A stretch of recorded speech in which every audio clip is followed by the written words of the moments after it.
Okay, so guys, last lecture I had discussed about types of variables in Java.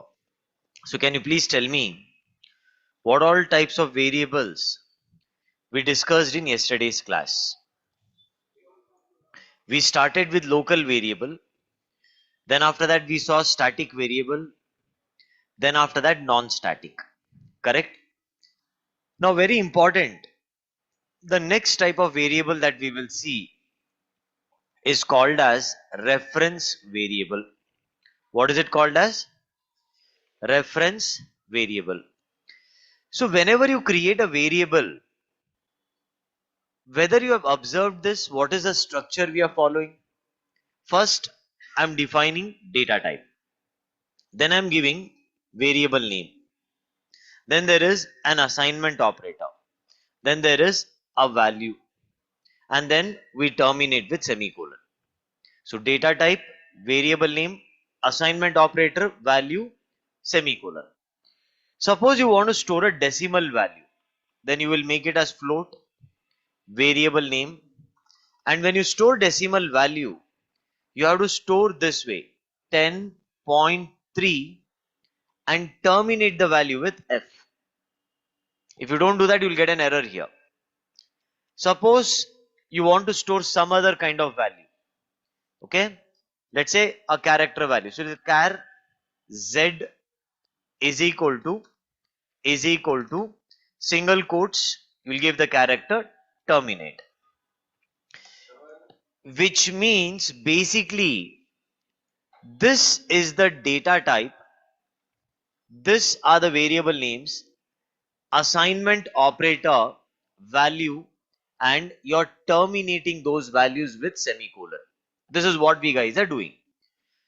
Now if you carefully observe, when you're creating a reference variable, what we do is we start with class name, then we give variable name is equal to, then what we write here is new, again class name, and terminate with a semicolon.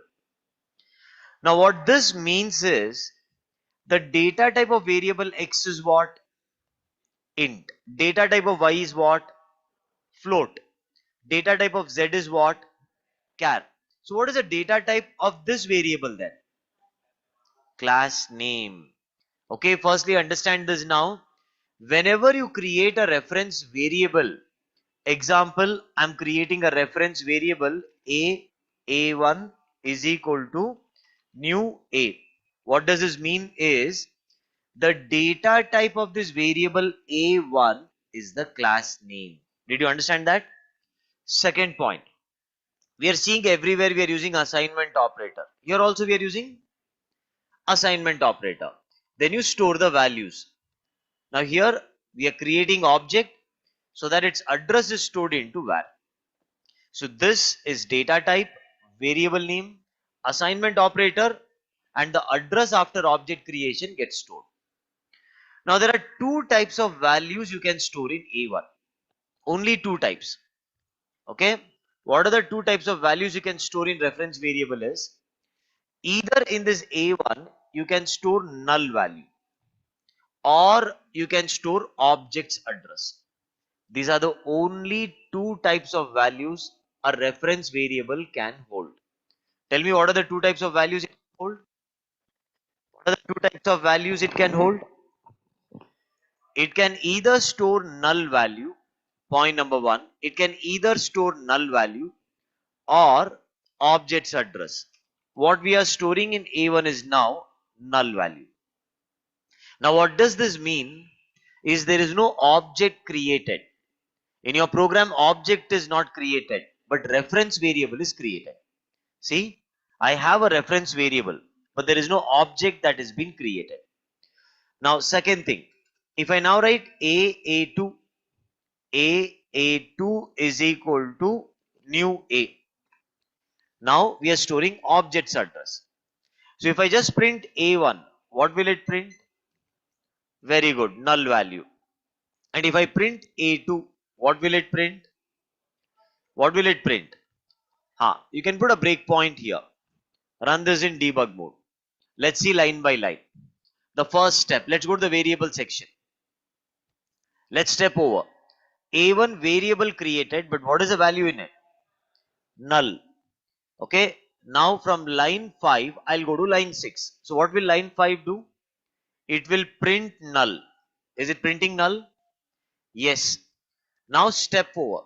Which is the variable created now? When you step forward, A2 is created. What is present in A2? Object's address of class A. What is present? So now when you print A2, it's printing the address. Closing bracket of main. Program will stop. Okay. So what is the first point?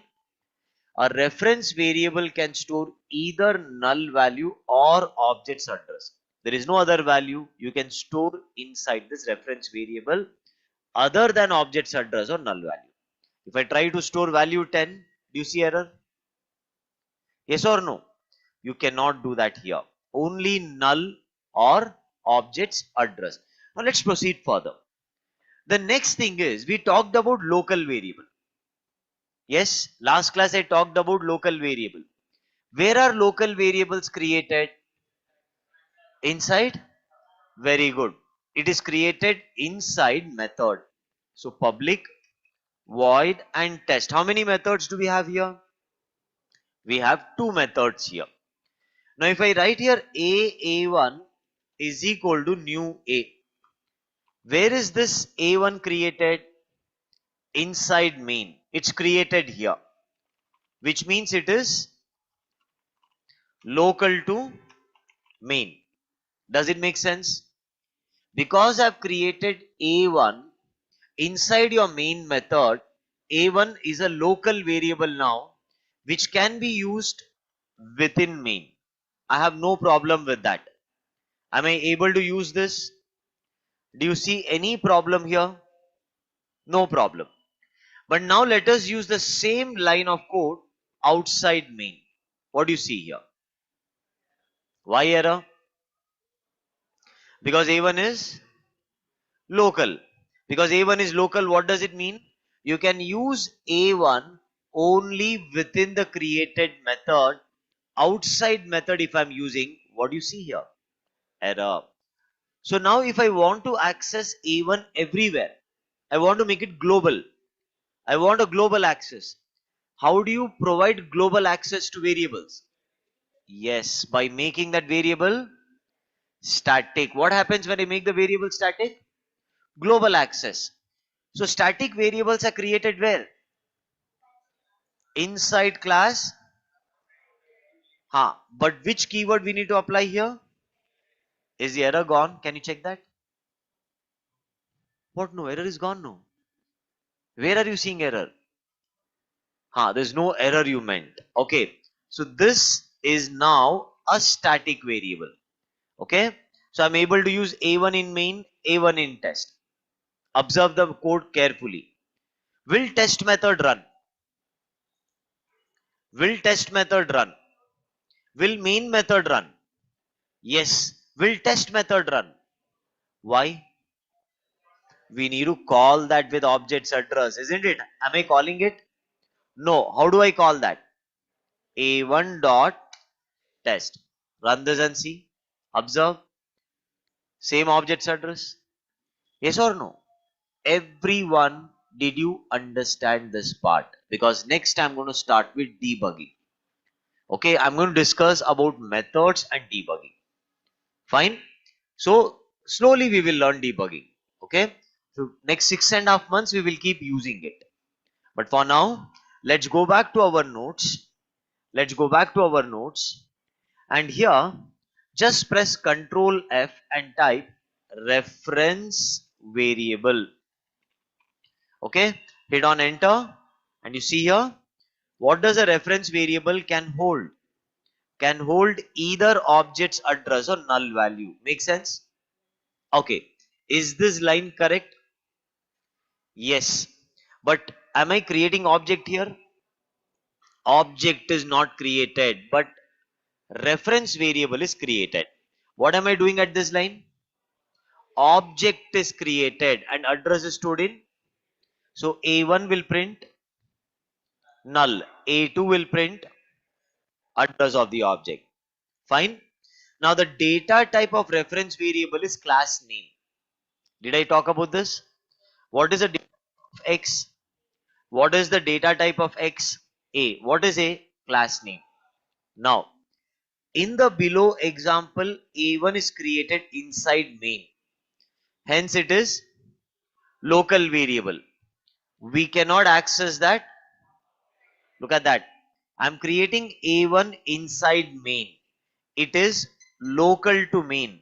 Outside main, error. Observe the code properly. Analyze why error. Do you have any question with this program? Analyze properly, students.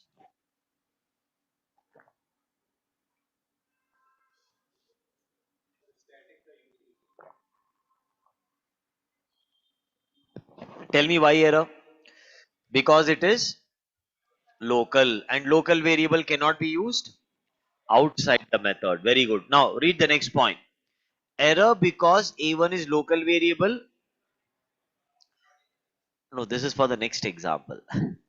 Previous example error. This is done. This is our example 4. Now, yesterday I talked about one important stuff. Do you remember that? What is that? In case of local variable, if I create a local variable and I do not initialize, and if I use, what will happen? Correct? So it is mandatory to initialize. Did I initialize with 10? Error gone. Initialize with 0. Error gone. Remove initialization. Error. Is this clear everyone now? Now observe here. I am creating A1. Am I initializing it? No, there is no value stored in A1. Neither null is stored, neither object's address is stored. A1 initialization not done. And moreover, it is local variable. Now, if I use A1, what will happen? Error. Did you understand now? Everyone clear with this point? Please read this point.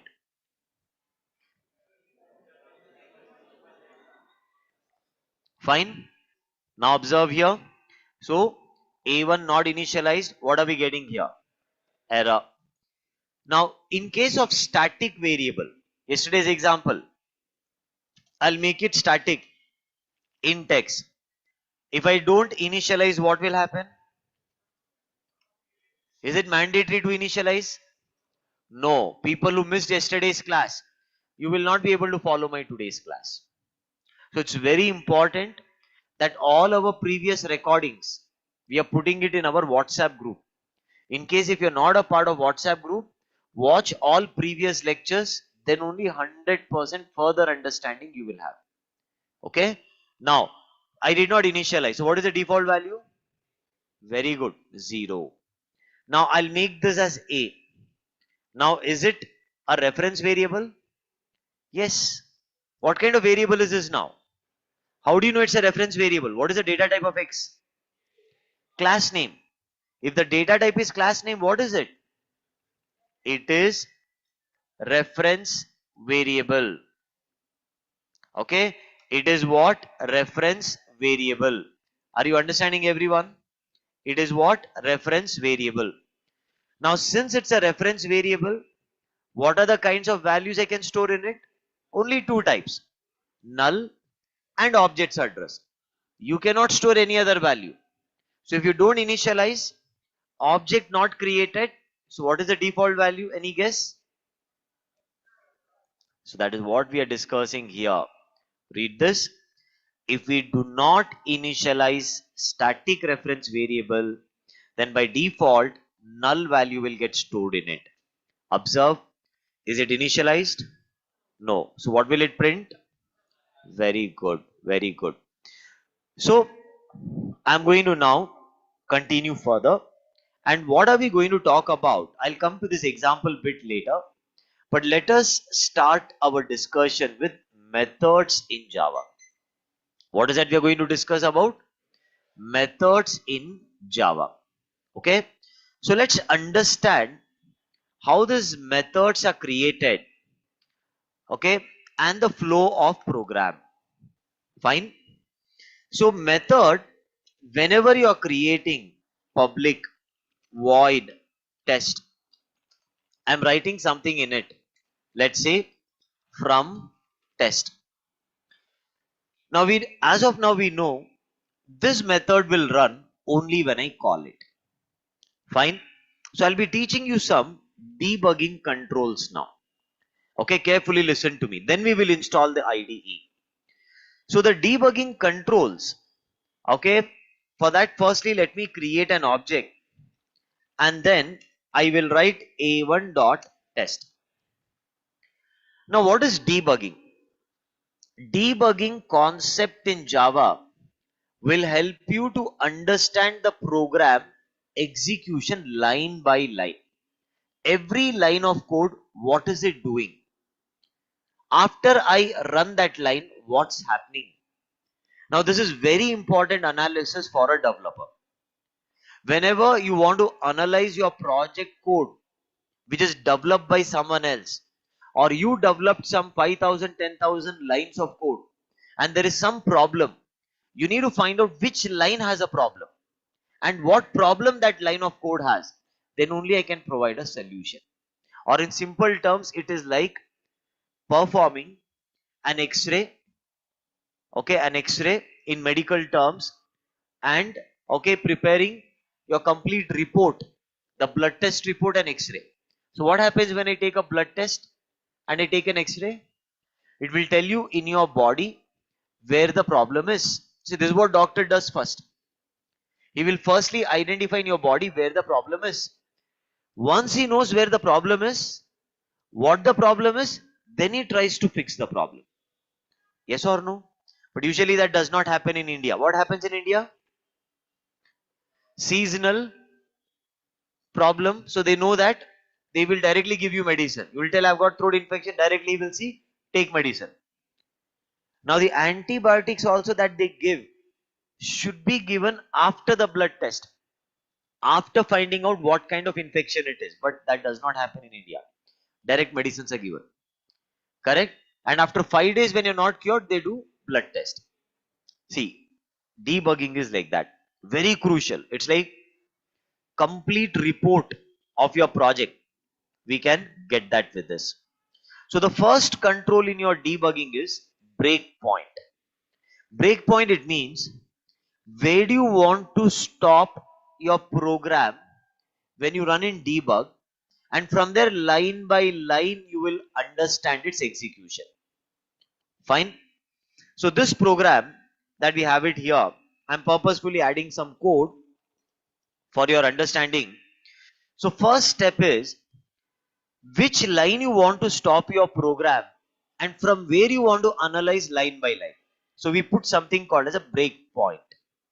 To put a breakpoint, just go to next to that line, double click on it, and you see one small bubble getting created. Okay. Now when I click on this debug icon, our Java program will come and halt here. And from here, we can understand the program line by line. If you want to remove the bubble, double click on it again. Now when you click here, you can just go to your section on the right side called as variables. When you open that up, you will see variables tab, breakpoint. Right now there are a lot of breakpoints in my program, in my projects here, which I'm using it, like employee controller and things like that. You can see not here. There are a lot of breakpoints, but nothing to now focus on the other breakpoints since I have multiple projects. The breakpoint that I have put is this one. Forget about all of these things. Which is the breakpoint here? So this tab tells us where all have you put the breakpoint. Now observe. I just applied a breakpoint here. You see a debug icon. Click on that. You see your program halts at which line?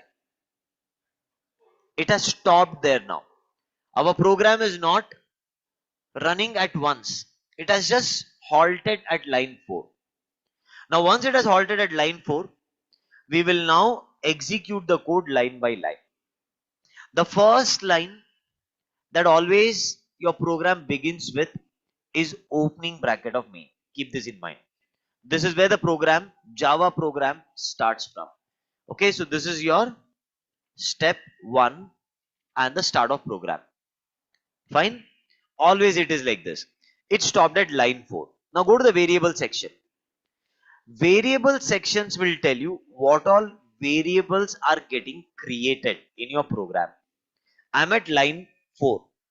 I want to move from line 4 to line 5, which means I want to move from my current line to next line in the same method. How do I do that? I want to move from my current line to next line in same method. This is same method. In order to do that, you see here there is a control called as step over. What is this control called as? Now when I click on this control, it will just move from line 4 to line 5. And after moving from line 4 to line 5, the variable sections will tell you what happened.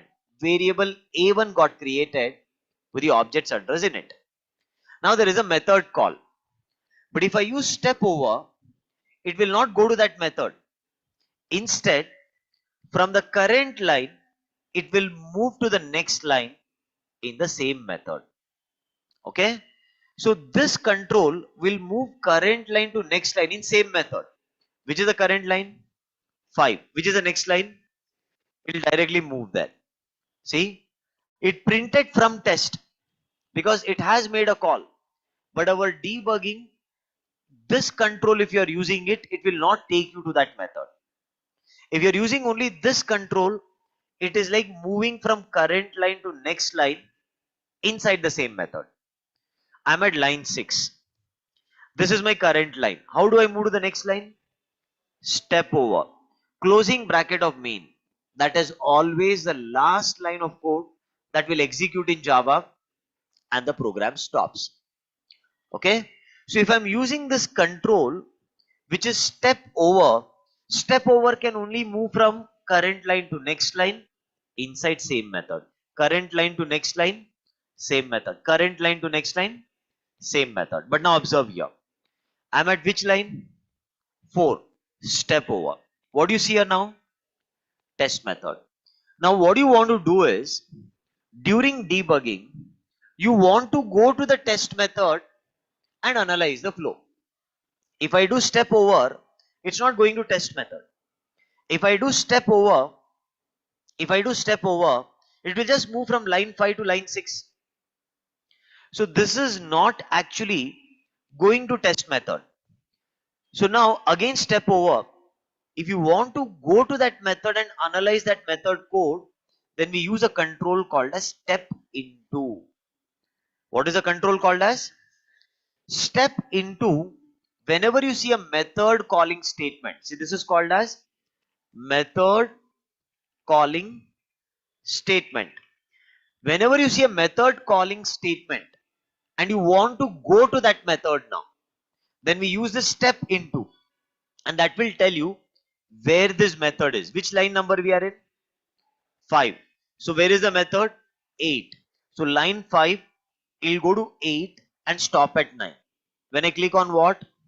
Step into. See? So if you wish to go to the method that it is calling, then you step into. Did you understand now? Okay, step into will take you to that method our method calling statement is calling. Okay, that is what is happening here. And meanwhile you see, right? Meanwhile you see here in the debug window, from which line it has gone to, you can understand that in the debug window. When you click on the debug window, I was on which line? 5. From line 5 I've gone to which line? 9. Keep observing that. This will help us to understand from which line to which line we are going to. You cannot analyze this with a pen and paper when the program's away. Now, I want to move from current line to next line. Which control will you use? Step over. Inside the same method, current line to next line. What is that I've come to now? Closing bracket of test. Listen very carefully. When step 9 executes, what it printed? From test. Now this is closing bracket of main or test method? Huh? Check that. When you select it, it highlights. This is closing bracket of what? So now we need to understand, I'm at line 10. Check that, I'm at line 10. I got that window by clicking on this icon. I'm at line 10. Now this line 10, where is it going? This line 10 will go back to line 5 and stop at next line, which means closing bracket of test will go back to the place from where it is called, from where it was called, line 5. See, from where it was called. So now this line 10 closing bracket will go back to line 5 and stops at next line, which means this line 10 will go back to line 5 and stops at next line. What is the next line? So now just observe this control. From line 10, I will go to 5 and stop at 6. You see this window changing now. Got it now? Correct? I use step over because after that it directly goes back. Now which line I'm at? 6. Now from line 6 to go to next line, will I use step into or step over? Step over. What is it printing? Closing bracket of main. Observe the debug window. Right now we are at the closing bracket of main. Now when I run, what happens? The program got terminated. Again I'll show you. Observe carefully. Observe carefully. The program stops. Hold on. There are two breakpoints here. Let me remove this one. I don't require this here. Okay.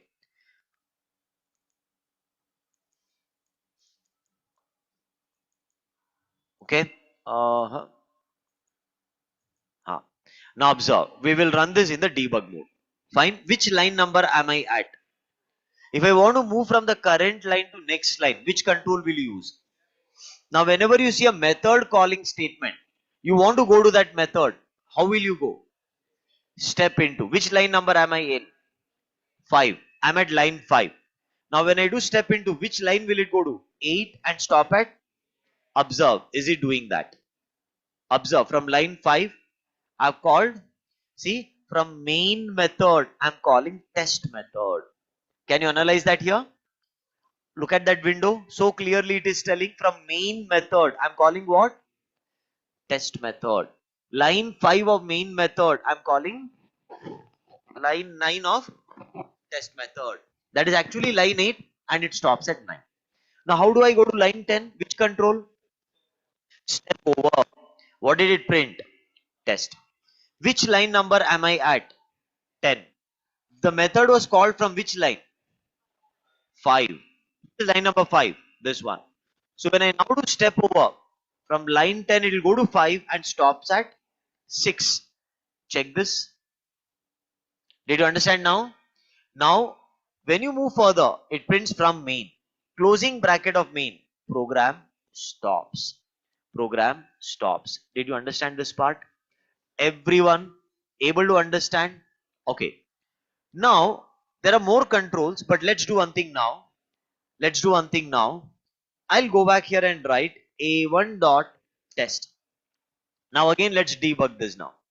Okay, I'm calling the test method. We're just looking at the flow right now. Which line number am I at?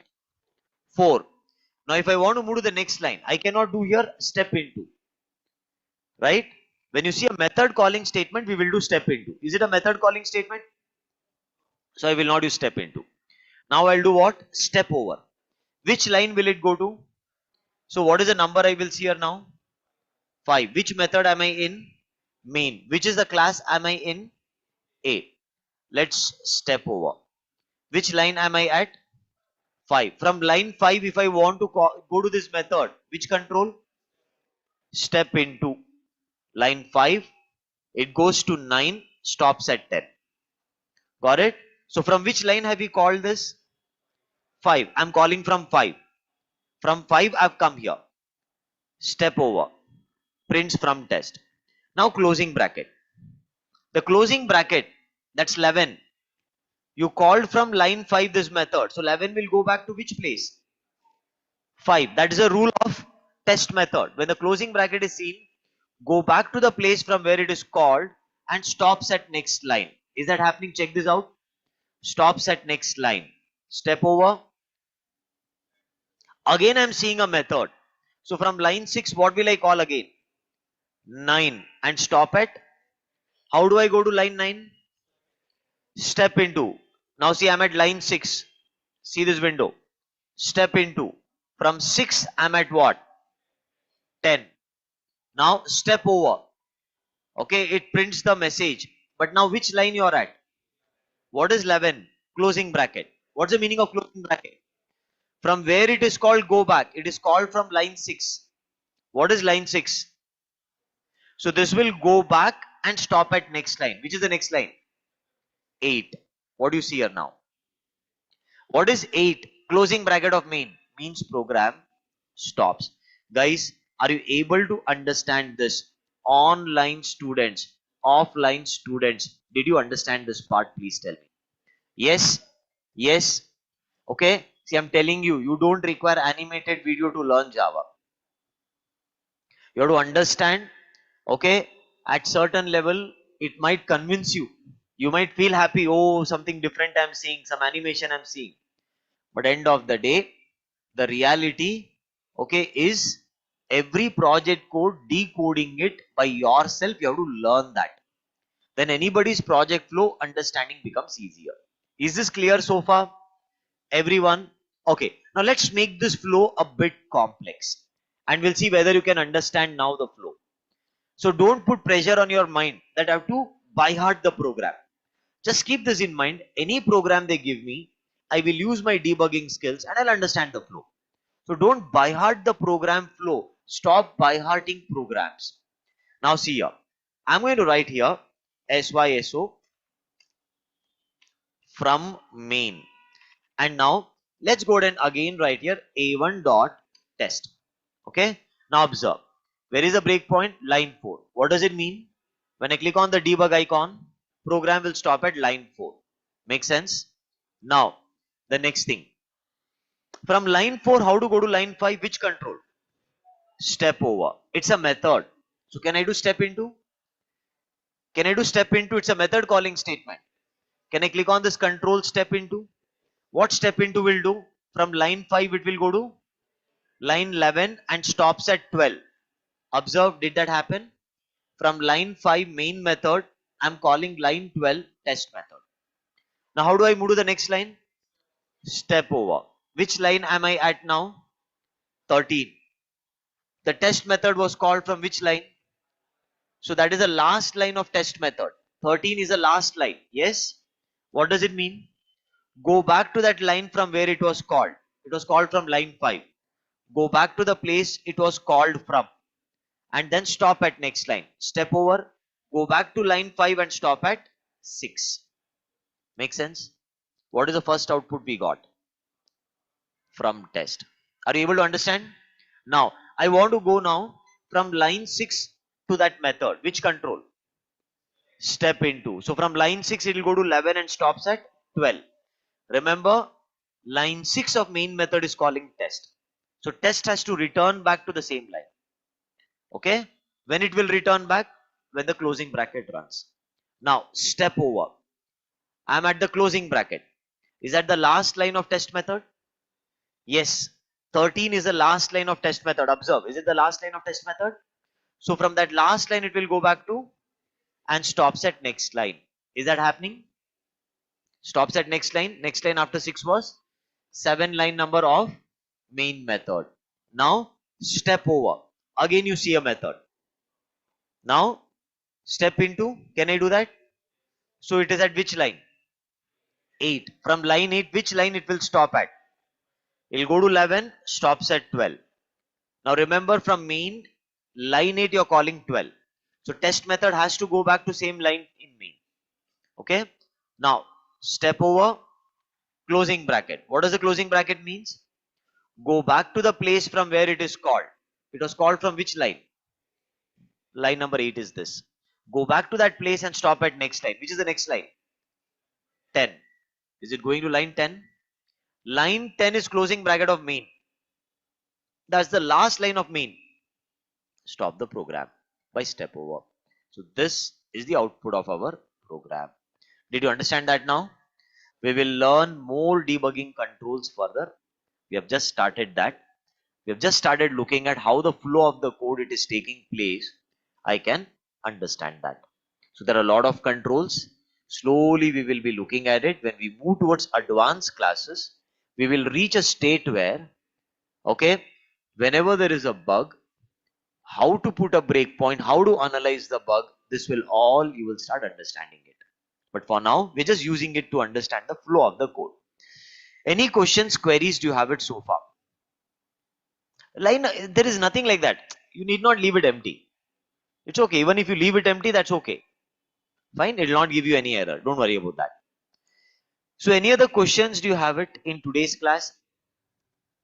Yes, program starts with opening bracket of main. Then see, what happens is it starts here, but it stops at the first line. But the program execution begins with opening bracket of main. That's the beginning point. That's why we are marking it with flower brace, meaning that's the starting point. But when you debug, it starts at that line, but stops at the very first line inside the method. Keep that in mind. Any questions, doubts do you have in today's class, students? Please tell me. Huh? No.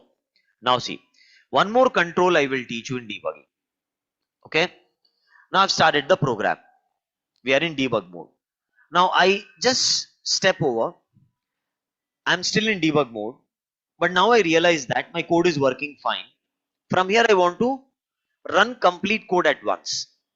I want to run complete code at once. So what we will do, we will click on this resume button.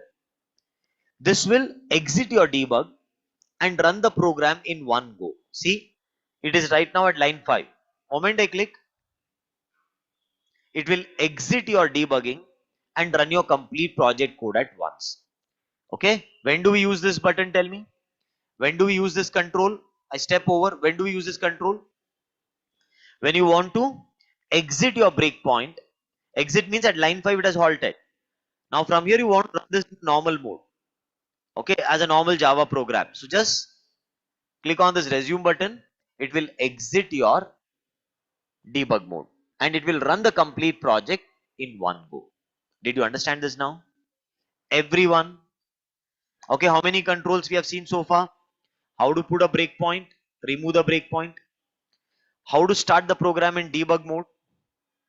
Correct? You can also start the program in debug mode like this. Okay? And then after we will install the IDE. Yes, we will also do that. See, I'm already using that in other batches. This is IntelliJ IDE. We will learn that as well. Fine, but let's go step by step. Every IDE we will explore. Just don't look at some YouTube people telling this is best, that is best.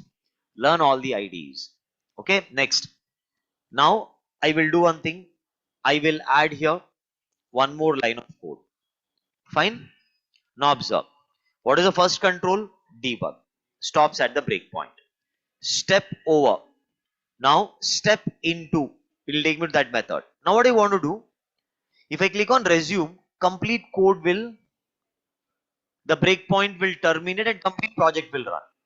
But what I want now, from here, I want to run only this method completely and go back. I don't want to run that line by line. Only this method I want to run completely and go back. So step into takes you to that method, and when you do step out or step return, step out or step return, it means clicking on this, the complete method will run and go back to line 5 and stop at 7. See, if I now do step over, it will go to 10 and stop. But if I do step out, complete test method will run, go back to 5 and stops at. Did you understand the difference between this and this now? And then step over, program stops. Okay, so we will now see everything together once. Observe, I have a breakpoint, debug mode, correct, program stops here. Now from here, if you want to exit the debug mode, which control will you use? Resume. Done. The next one, let's go to the debug mode. We are stopping at line number 4. I want to move from the current line to next line. Which control will you use? Step over.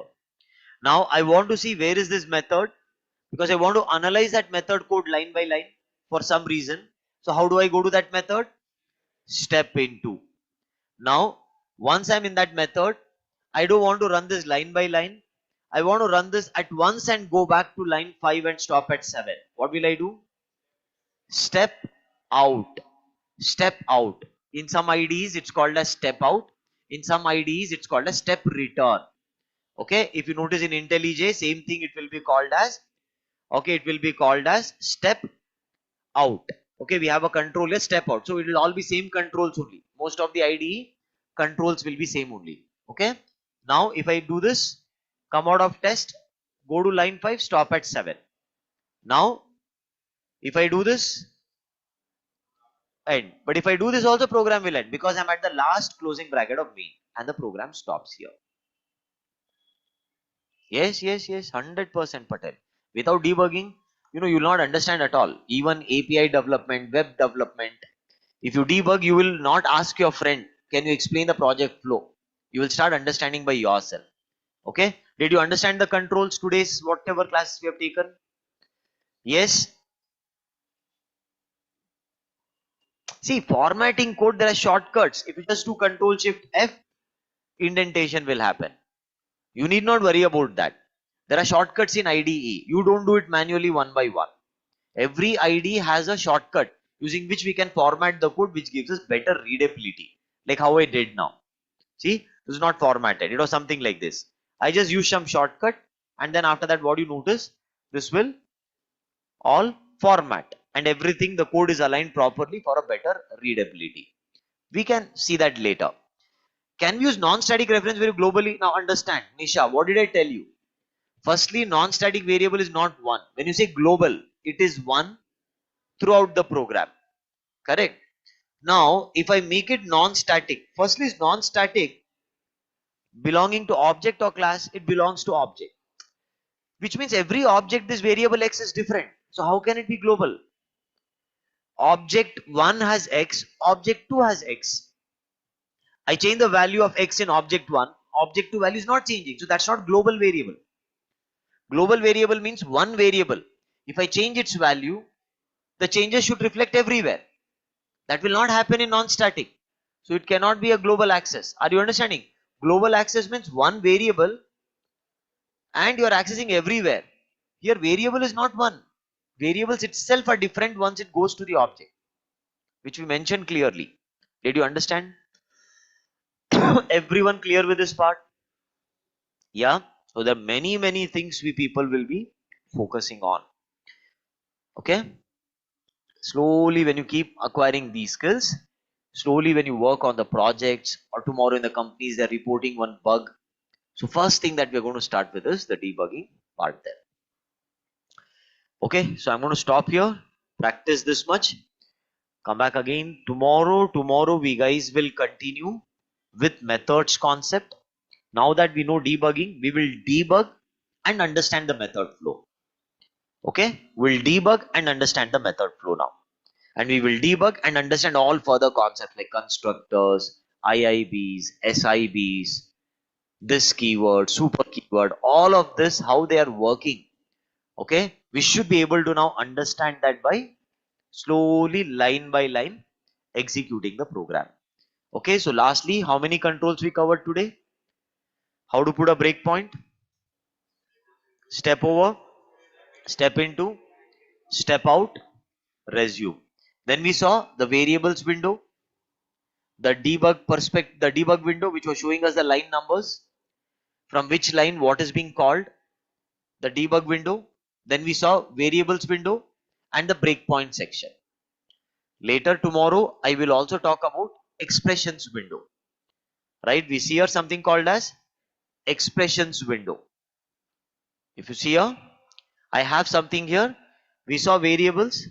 Here all variables of my project I am able to see. Breakpoint. How many breakpoints I have put in this ID? And expression window is there. So this is again a very important feature.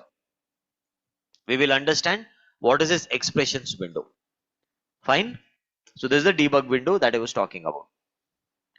Now if you don't see these things, all the controls are messed up for some reason, don't worry. I will just show you some shortcuts and things like that to reset your tool again. Okay. So just go to perspective and you do a reset. And by doing that, it'll all come back to the normal setup. Okay. So you will see all the controls again visible here. Okay. We'll soon install the ID. But I hope today's class, some confidence you got. Did you get some? No, I'll keep an alumni meet. Don't worry. I'll announce the date. See, you now, thing is, usually we used to keep every Saturday's alumni meet. Then we started monthly ones and we were keeping place students interactions. Uh, but see, again, what happens is Saturday when I come to office, if I keep alumni meet, till 4 o'clock, my time is gone. Right? So once I come here, Saturday is gone. And now I'm little lazy to work on Saturdays and Sunday. But if you still want to check the reports, you can check that at the reception desk. Okay? Reports denial will not happen. That who got placed. Now, yesterday also, if you notice, people have got placed, the numbers are recorded. And I'm sure offline people must be seeing placed candidates outside. Yeah? So far, anybody saw? You saw. Did you interact with them? Okay. When was it? Okay. So you will keep seeing, just keep observing. Someone or the other will be there. Right after the class is over, some or the other fellow will come and meet me, telling that I got a job, got an offer. So offline people can at least observe that. Okay. That place students are the part of academy. They're not all of a sudden created for Instagram through with some AI tool. So they exist. You will meet them. Okay. So I'm old student. Can I continue this batch? How old you are, it depends. Because usually every student we give them ample amount of opportunities. They did not cover once, access given. Second time did not cover, access given. Third time, access given. Even after giving 4 or 5 times access of different batches and still if you have not covered it, then that is doubtful for me. Why have you not covered the syllabus after giving you 4 to 5 times access to different batches? So the problem starts then. Okay, the people are trying to share the IDs or something, and then we avoid that. We block those accounts. So we will analyze that. Okay, if it is a genuine thing, we will support you. Not genuine, then we will not support.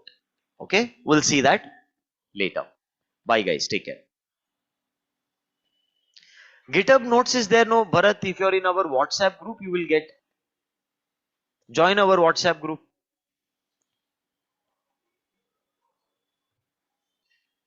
Message this number. People whoever have made the fees payment, the receipt photos you are getting it. Yeah. Yes? Okay. So I'll be sharing all the photos with you people. If you're online, you will still get a photo. If you're offline, you'll get a hard copy of that the very next day. Okay? This is the number. Just call them, they'll add you to